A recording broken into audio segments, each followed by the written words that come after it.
Hello everyone and welcome to CEIR Predict. I'm Ron Insana here in 2014 at the latest CEIR conference. Joining me now, Brian Casey, president of CEIR, and also Bob Priestek, who is president of Freeman and a board member of CEIR as well. And Bob, before we get into our conversation, I just want to note that Ad Age recognized Freeman as being the largest and most influential player in this business. What does that mean to you, and where does that take your business from here?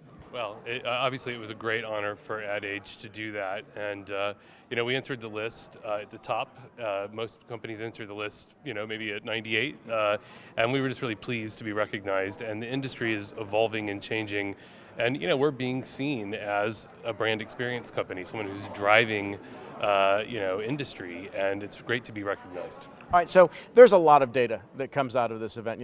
We spent the day reviewing not only CEIR's the survey of all these different industry verticals, and then as we got deeper into the conversations, we found out a lot about the economy and specific industries, as well as what's happening in their exhibition spaces, so to speak. So what can people take away from the information they get at this event? Well, I mean, first and foremost, this is the only conference that really digs into economic data for our industry.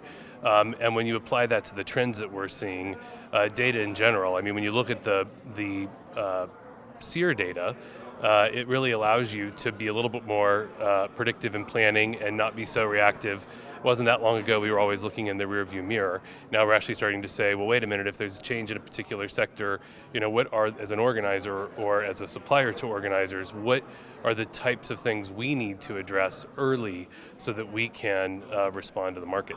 And with respect to the data and benchmarking, how important is that? Well, I think it's critical, and quite frankly, in our industry, we've always kind of had this invite the database and everyone shows up. And I think in the new world order, we are expecting, attendees are going to expect that we're going to contextualize that experience for them. We're going to help them navigate, and I think data is going to be the primary driver of that. We're going to learn a lot more about the audience that's coming to these shows and how to really give them control of the experience. So with that in mind, which event trends are most affected by this, and how should event organizers adapt to what is a pretty rapidly changing environment, actually? Yeah, it's actually changes ahead for certain, and again, I think there's a bunch of trends that we're seeing in the marketplace.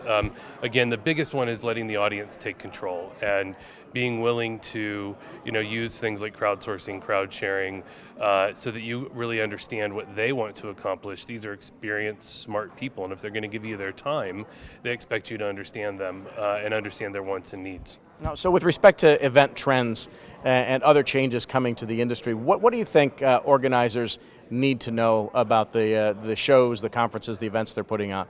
Yeah, again, there are so many things. I mean, we're seeing a big push towards events that make a difference. Manifesto-driven. The younger folks really want to feel it, not just think it. And again, reorganizing learning models, thinking of new learning models, bite-sized content as opposed to big, long 45-minute sessions. Really helping use technology that has a purpose, not really automating old event processes, but actually helping attendees engage and helping organizers, rethink the entire event experience.